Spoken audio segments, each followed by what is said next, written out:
Welcome back to another video, and we are finally going to look at my larger first aid kit.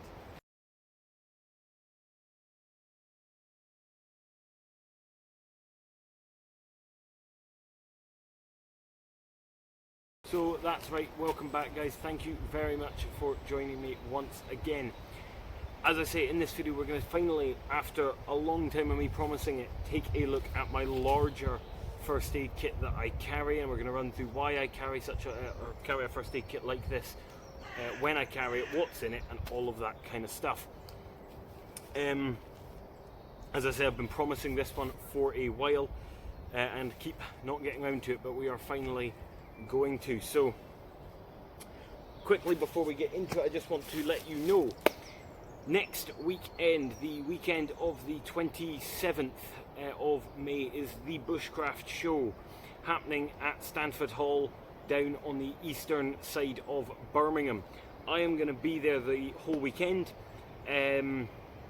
walking around. I'll be camping there, walking around, enjoying the show, attending some courses and things like that. So I'm hoping to run into some people I've met before, and also feel free, if any of you are going to come and say hello, to throw some praise to another creator.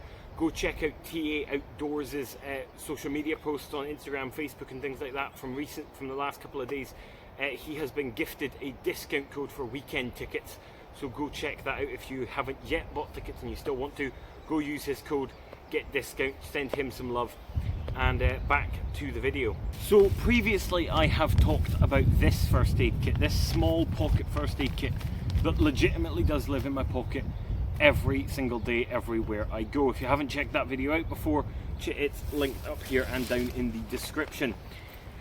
As you can tell, this is much larger than the one we're going to be talking about today, and that is purposeful, and we'll talk about that as we go. Before we get started, I want to quickly run through a couple of things to kind of preface this video. First of all, I instantaneously know what people are going to say. You're going to be in one of two categories. You're either going to be in the category of that's not enough first aid, or that's far too much first aid.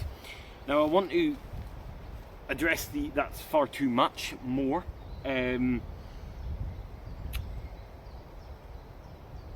Because the reason that this has got this much in it is because it's not an IFAK, it's not an individual first aid kit. This serves, and this is what I want to preface with mainly, is that whilst this first aid kit is my personal first aid kit that I carry when I'm doing larger activities, personal activities, so if I'm coming out to the woods or to the hills or whatever with a rucksack or a day sack on, this is in that pack for the major injuries that could happen.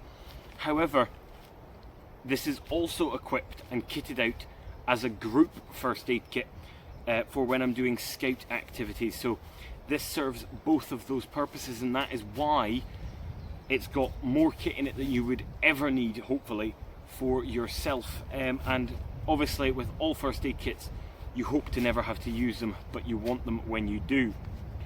The first aid kit that I've talked about before, and the one that I carry in my pocket, and what I talked about in that video where I looked at it, was that the one I used to be carrying was minor injuries, and I felt that I was never using it. But and I started thinking to myself, if I'm never using it and I need it, what's the chances? Is the time I'm going to need it going to be minor or major? It's probably going to be major, and that's when I'm going to want it. It's going to be a major incident and I want it. So I upgraded to some slightly carrying some slightly larger stuff. This kit is entirely independent. Can I use the kits in conjunction with one another? 100%. There is things in either that might be useful on a situation, but it's a case of, if I've got this one out, I shouldn't need to go to the one in my pocket. It might be that I start with the one in my pocket and need to progress, although if it is a group incident, as in I'm out with scouts and a member and one of the scouts or whatever injures himself, I'm not going to be reaching for the one in my pocket, because the one in my pocket is probably not the most hygienic, because it's been in my pocket all the time, and two, it's got stuff in it that might work for me but not work for everyone, and that's like in terms of if someone might be allergic or whatever. everything that is in here, as far as I'm aware, has been checked. I have checked it to make sure that it will work for everybody without causing more injury or anything like that. So without further ado, we will get into this and have a look at what's in it. Now, immediately, obviously, you see it's in a red bag. Now, the first aid kit itself is not the bag. The first aid kit itself is green. Now, a lot of the civilian medical things that you see are green. Basically, first aid kits come in green or red, and it's always this dark green. Now, one thing you'll find is if I chuck this into the woods here behind me, you probably struggle to find it. So that's part of the reason why it's in a red bag. It's also in a red bag because if someone is looking around my bag, let's say I'm the one that's injured, or I've sent someone to go and get my first aid kit because my bag's over there and I'm dealing with a casualty here. If I just have that and they only see that side of it, they might not immediately think it's a first aid kit. Obviously, if you see that side, it says first aid and it's got the cross on it. Bright red thing in the front of my bag, it's much easier for me to say it's the bright red thing in the front of my bag, and two, people are automatically going to presume because it's red that it's a first aid kit. The other purpose of it is, of course, that this is a dry bag, so it keeps the first aid kit entirely waterproof. This is just an OEX. I'm not quite sure of the size, doesn't say. No, probably something like a 5 litre dry bag, if that, maybe 3.5. Not entirely sure. I'll leave links to some of the stuff from this video in the description, but I won't link everything because linking to medical equipment is just kind of a minefield. What I will do is I will write out a list of the full contents in the description so that you can review that. So this pouch is by Medicare. It's one of those kind of cheap companies, but it's just the pouch. The stuff in it, well, some of the contents in it came with the pouch, but it's not a stock first aid kit, and I don't think any first aid kit should be just the way it comes off the shelf. If you're going to carry a first aid kit, you need to specialize it to what you're doing, to the people you're potentially treating, and things like that. So, and personally, any kit for the outdoors I like to customize and make my own. So it's got a kind of two-way zip. It's got 2 zips, and it opens up like a clamshell, so that this is really helpful. For example, my pocket kit is a kind of top-loading waterproof pouch, which makes it a little bit fiddly to get to stuff, but at the end of the day, most of the time, if I'm actually going to need that kit for a trauma situation, I'm going to rip that bag right open and I'm not going to care. This is going to get a little bit more of frequent in and out use. It's then split into 2 parts, and both of these have a see-through plastic with a Velcro closure. The way I've got this laid out is that this side is pretty much all of the medical items, and then the other side is not like admin, but it's more, it's less of the medical stuff and just stuff that is handy in medical situations. So opening up this left hand side, it then splits into kind of 3 parts. You've got 2 front pockets and then a sleeve down the back. So on the larger front one, I carry 2 of these elastic conforming bandages. Now these are quite small ones, but they open up.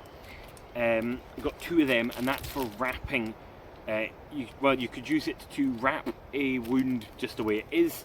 You could use it to wrap some gauze over the top of a wound, and I imagine, because it's just elastic and it's not sticky, you could also probably use that to pack a wound. And then below that, all I have is 5, the number doesn't really matter, antiseptic wipes. So that is for cleaning hands and or wounds. In terms of this kit, probably more wounds, as we'll come to. Front pocket, right at the front, something that gets far too much use here in Scotland is some tick tweezers. So anyone that lives anywhere where they get ticks, you know how kind of essential something like this is. These are the kind of most rated way of getting ticks out. You can also just, if they're really tiny, as they have been recently, use a really fine pair of tweezers works as well. But These are the safest way, they're the best way to get them out without ripping the heads off and potentially leading to issues. If you're unaware, ticks carry Lyme's disease, which is a really awful disease that I won't go into too much detail with, but I will leave a link in the description to info on that, because it is an important topic. But here in Scotland and in the British Isles in general, but here in the area of Scotland that I'm based in, the northeast, especially when I visit environments like this, getting ticks is almost inevitable, and I don't let that stop me, but I do carry the equipment to deal with it. So then moving behind that, I have a bundle of normal, quote-unquote, plasters, or band-aids, as our brothers across the pond often call them. So as I say, there's a couple of strips worth. They are probably the most frequently used item in any first aid kit, and even in the trauma kit that I carry in my pocket, I have some of these, because you never know. Some people tend to carry all different shapes and sizes of these. The standard kind of finger ones is about all you need. Anything more than that and you could probably start to look at getting out some other things to do the job. And then behind that, again, something that's very important is what are the branded ones over here in Scotland and the British Isles are Compeed, but these are just blister plasters. So these are a gelatin, or not gelatin, but a jelly-like substance plaster that, trust me, once you stick them on, they don't come off for a good couple of days, which is really good. So if you start getting blisters on feet and or hands or anywhere else, they do come in really handy. And they do not sting or nothing like that, so even if the blister has already popped, or potentially it's an old blister, or any kind of, if it's something in a boot rubbing, I will always reach for these. Got, again, a handful of those, plus the ones in my pocket. But again, when you're working with scouts in particular, we find that, you know, you've got lots of scouts, young people who have improperly fitting boots, or the wrong socks on, or not even wearing proper hiking boots, and they start getting sore feet. And being able to, you know, the main job of a first aid kit in my eyes, especially a first aid kit like this, is not to deal with, or not to save someone's life necessarily, or it is to save someone's life, but the thing you tend to use it more for is prolonging someone's enjoyment, you could say. So, you know, keeping them on activity. So that is all I've got in that front tube, but then moving behind, we've got the slightly larger stuff. So right at the front, and I want to add a second one of these, is a triangular bandage. So, you know, this is 96 by 96 by 136 centimeters. Sounds like a pretty standard size, and that is just a triangular bandage there. The purpose of that, again, you could use it to pack a wound, you can use it to wrap a wound. Basically, it's a big bandage. You can also use them as a sling. Then got a couple of iPads, and I don't mean the device made by Steve Jobs. I mean some kind of eye protection. So if someone has an eye injury, that protects that. Some of the trauma kits that you can see on the market nowadays have actual eye shields, so it's a plastic thing that actually sits away from your eye. A little bit too much for this use case, so just some of these fabric ones. You can then obviously wrap it in a triangular bandage or something along those lines. And next to that, I have 3 gauze sterile pads, 3 by 3 inches, 8 ply. So again, if someone's got a laceration on the hand, the arm, the leg, the back, wherever it might be, providing it's not absolutely massive, clean it off, place one of them on, wrap it in either the triangular bandage or one of the elastic bandages, or a mixture of both, and that should be them good. One thing to bear in mind with a kit like this, and to be honest, anyone's outdoor kit, unless you're in either a law enforcement or a military situation, you're not saving someone's life pretty much ever. You're prolonging their life, you're prolonging their existence until the emergency services arrive. At no point is any scout leader, for example, expected to be taking a casualty from near death to fully on their feet and ready to go again. That is not our role. Our role is to keep them alive, of course. And then behind that, I have some abdominal pads here. So these are much larger bandages. These are 5 inches by 9 inches. These are abdominal / combine pad.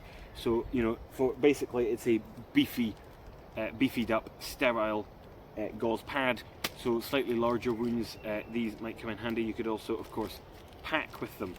But if I'm packing a wound, something has gone wrong, because unless it's been an accidental puncture wound that's then come back out again, I'm not expecting to have to pack a wound, but of course you never know. And then the only other thing in here is I've got this long piece of plaster.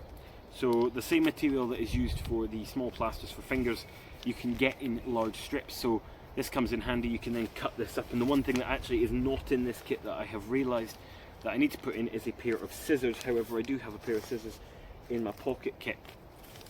But nevertheless, this can be cut up. So if you need a larger plaster, you have it. It's better, in my opinion, to carry this than it is to carry lots of different sizes of plasters. Carry the standard finger size because they're nice and quick and easy, and then a roll like that. And that is everything in that kind of medical items side. Moving to the other side, we start with a medical item, funnily enough, and that is just some tape here. This is just some, I have forgotten the word, I will put it on screen. This is nice and sticky, so if you're finding that plasters aren't staying on, this is actually something I tend to use a lot.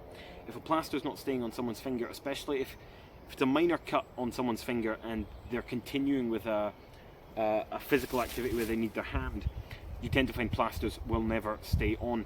So put the plaster on, wrap some tape around it, and you're good to go. If the tape starts failing, well, unless you want, the only other option is to upgrade to something like duct tape or electrical tape, but medically that's about as far as we can go. Got a packet of tissues here, so this needs to be replaced with a bigger packet, but one could be used as a pack of tissues. Two, bleeding noses, that's a big one there. If someone's got a bleeding nose, tissues are probably your best bet, but also just you know, blood on any wound. You see a lot of people using gauze to clean up blood out of a wound before, you know, putting a dressing on it. Well, when you're only carrying 3 gauze pads, you're going to run through that quite quickly, and you're going to need one to go over the wound anyway, so use some tissues. Of course, I am not a medical professional, so take what I say with a pinch of salt. Then got a bottle of hand sanitizer, ready to use hand sanitizer. I'm just about to check actually.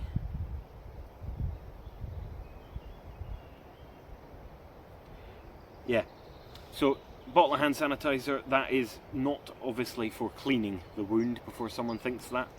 This is of course for cleaning hands, both potentially before and after dealing with a casualty. To go alongside that, I have 2 pairs of nitrile gloves, examination gloves. Key thing there, these are non-latex. If you're using latex gloves in a first aid kit, change it now. A large number of people have a latex allergy that can be quite severe, and I have heard of situations with people with latex allergies that full on leads to full anaphylactic shock. So nitrile is your best bet. Just basically make sure that it says latex free on the box, and then personally, unless I really quickly need to get into a first aid situation, if it's a slightly minor, a more minor, it might be a case of hand sanitizer, glove, do the thing, take the gloves off, hand sanitizer again, and then if you can, go wash your hands. One thing that I see far too much of though is people stressing about putting gloves on their hands. There is only 2 reasons to put gloves on. It's to protect you from infection from the casualty, and the casualty from infection from you. The latter is the more of a concern generally. However, I'll run through them. Personally, you know, skin is an excellent barrier against diseases. It protects us on the daily, so unless you have any open wounds on your hands, as in you've not that long scraped yourself or something along those lines, unless that is the case, the chances of you getting an infection off of a casualty, very, slim. On the other hand, if you've been outdoors doing an activity, no matter whether you washed your hands 20 minutes ago, 5 minutes ago, 3 hours ago, 2 days ago, you know, it doesn't matter. The chances of your hands having bacteria on them is almost 100%. And so the chances of the casualty getting an infection is pretty slim. The only time that you're going to desperately be worried about putting gloves on, and I'm not saying don't put gloves on. You can pretty much always get a chance to put a pair of gloves on, unless it's a life-threatening major injury, like someone has fully broken their leg to the point at which their knee is backwards and there's blood gushing out. If that's the case, ignore the gloves, because the first thing that's going to happen when they get to that hospital is they're going to be pumped with antibiotics anyway, and the chances are there's already an infection in there from the minute the injury happened. So if it's life-threatening and it's a major bleed or something like that that you need to stop, don't worry about putting the gloves on, because they're going to get pumped with antibiotics, and the chances of an infection from your hands being the issue is pretty slim. Anything less than a major incident like that, yes, put gloves on. Two more things. I have a pair of plastic tweezers in here now. These are reasonably fine, but I do want to replace these with a pair of metal, you know, really fine metal tweezers. But again, these could be used for taking out ticks if you sometimes find that the tick tweezers don't work, and a pair of tweezers is what you need. But also things like splinters, thorns, things like that. I just wrap a bit of duct tape around it there to keep them shut, because they have nothing to actually hold them shut. They tend to sit open. And finally, in my opinion, the most important thing in anyone's first aid kit, no matter it's a big first aid kit, small first aid kit, whatever it is, foil blanket, an emergency blanket, space blanket, whatever you want to call them. I have one in my pocket kit and I have one in this kit. These are essential bits of kit. Hypothermia kills in trauma. Even on a day, say like today, where the sun's out, it's probably about 8 to 10 degrees. There's a gentle wind. In particular, with that gentle wind, let's say the river that's over the back there, we're out on an expedition, member of the team falls in, we get them back out. First thing I'm going to do is I'm going to have someone, you know, they're going to be getting changed into dry clothing, drying off, getting fresh clothes on, and I'm wrapping one of these around it, and if I can, I'm getting a fire going at the same time. But primarily it's getting this around it. These trap a remarkable amount of your own body heat, and that is what at the end of the day saves you from hypothermia. And then of course in full hypothermic situations, this is only going to be the start of the things that you're using. And that is it. That is everything that I'm carrying in this kit. Now again, to just run through some things, remember this is a group kit. This is to deal with a group, but it also serves as my personal first aid kit, and I wanted to cover that really quickly here. Why am I using a group first aid kit as my personal? And the reason for that is because then I know where things are. If I'm out in the woods, you know, at least once a week filming, and then typically at least once a week doing something on my own, and that can go up or down to, you know, 5 times a week, down to none on a bad week, whatever it might be, either out in the woods, out in the hills, you know, I'm out doing something. I'm also out with scouts at least once, probably at least 2 times a month, to where I actually might want, you know, where I want to carry a large first aid kit, and that can, again, that could go up to twice a week. Thus, I'm clearly using my first aid kit personally more, as in I'm carrying it for personal issues more. Whether I'm using it or not is a different thing. However,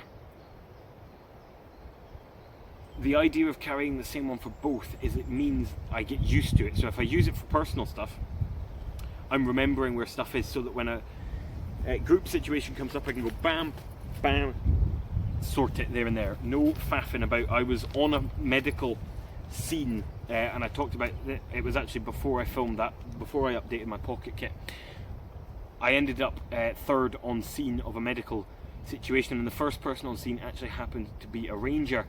And no offence to him, but by the time he had taken his first aid kit out and found the stuff he was looking for, had the situation been more severe, we could have been in a bit of trouble. He was struggling to find stuff, he was rummaging through. That's a massive issue when it comes to first aid. You want to know where stuff is. So by using the same first aid kit for both, I'm learning where things is. And the other thing is you want to regularly check your first aid kit. If you're going on a major activity, check it immediately before that. It's recommended to keep a tally and a list of what you've got in it, and then so you know when you need to add and take stuff out. And of course, check dates of things. Certain things need to be kept within date. Now, I'm no medical professional, as I say, so I might be getting things completely wrong here, or I might be getting things completely right. Now, what I instantly know that some people are going to be saying things, in particular the bushcraft community. People are going to have a problem with two things that I'm missing, they're going to reckon. One is a tourniquet, two is a trauma dressing. Both of these things are incredibly valuable bits of first aid kit. The reason I don't carry them, in particular the tourniquet, trauma dressing is just something that I'm working on, but in particular the tourniquet, which is of course for on extremities, arms and legs, if there's a major, or not even that major, but major to the point at which it's a problem, bleed.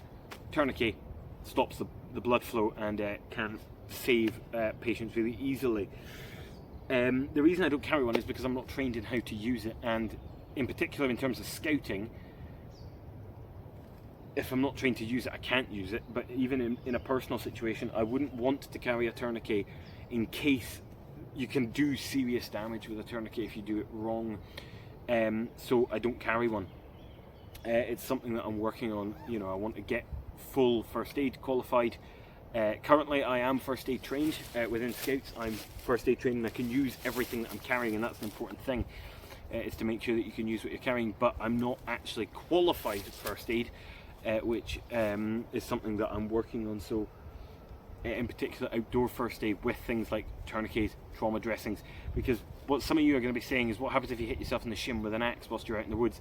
Well, the best I can do is stick an abdominal, one of these large pads on, and wrap it in a bandage, and hope I'm okay. At the end of the day, I hope that never happens, but even if I had a tourniquet, doesn't mean I'm going to know how to use it. And for those of you that are coming from something, somewhere like trauma kits and things for go bags, or get out of dodge bags, that's not the right word, get home bags, that's the word I was looking for, or bug out bags, and you're thinking trauma kit, and you're thinking, where's the packing gauze for packing into gunshot wounds or things like that? Where's the ARS needles for chest decompressions? We're in the woods. We're not in, a war here. So I'm not kitting a kit out.